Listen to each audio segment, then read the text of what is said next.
আসসালামু আলাইকুম। কেমন আছেন সবাই? আশা করি সবাই ভালো আছেন। আজ রান্না করব আম দিয়ে ক্ষীর, খেজুরের গুড় দিয়ে।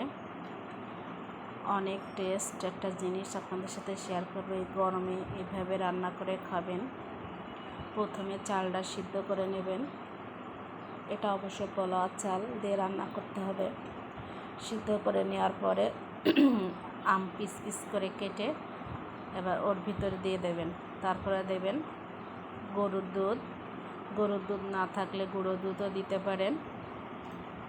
এবার এটা একটু নাড়াচাড়া করে এর ভিতরে দেবেন একটু পরিমাণ মতন লবণ, কারণ মিষ্টির ভিতরে একটু লবণ না দিলে টেস্ট আসে না। পরিমাণ মতন লবণ দেওয়ার পরে আর একটু নাড়াচাড়া করবেন।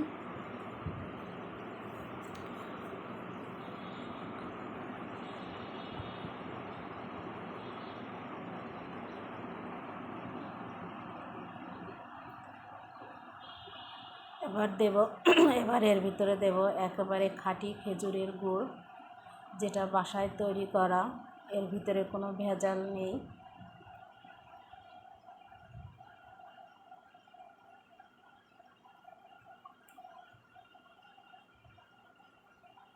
পরিমাণ মতন খেজুরের গুড় দেবেন।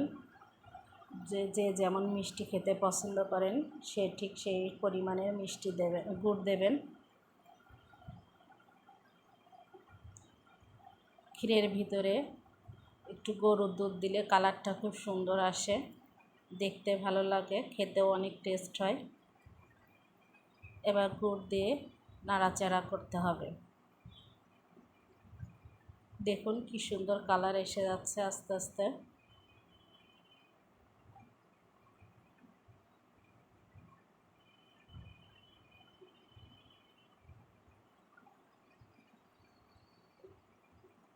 আমটাও আমার সিদ্ধ হয়ে যাবে।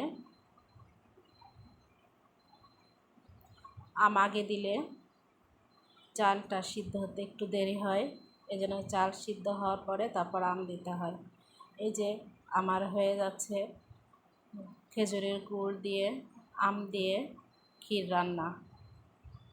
এই গরমের সময় টক খেতে সবারই ভালো লাগে।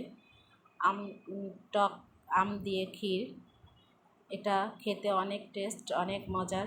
এইভাবে আপনারা বাসায় রান্না করবেন। হয়ে গেছে আমার ক্ষীর রান্না করা আম দিয়ে, খেজুরের গুড় দিয়ে আর গরুর দুধ দিয়ে রান্না। কালারটা খুব সুন্দর এসেছে, খেতেও অনেক মজার হবে ইনশাল্লাহ। আপনারা এইভাবে বাসায় তৈরি করবেন, খেতেও ভালো লাগবে। আমার চ্যানেলটি সাবস্ক্রাইব করবেন, পাশে থাকবেন। আমটা সুন্দর সিদ্ধ হয়েছে, খেতে টকটক লাগবে ক্ষীরটা। ক্ষীর একটু ঠান্ডা হলে খেতে হয়, এই জন্য আমি আগে থেকে উঠিয়ে রাখছি ঠান্ডা করার জন্য।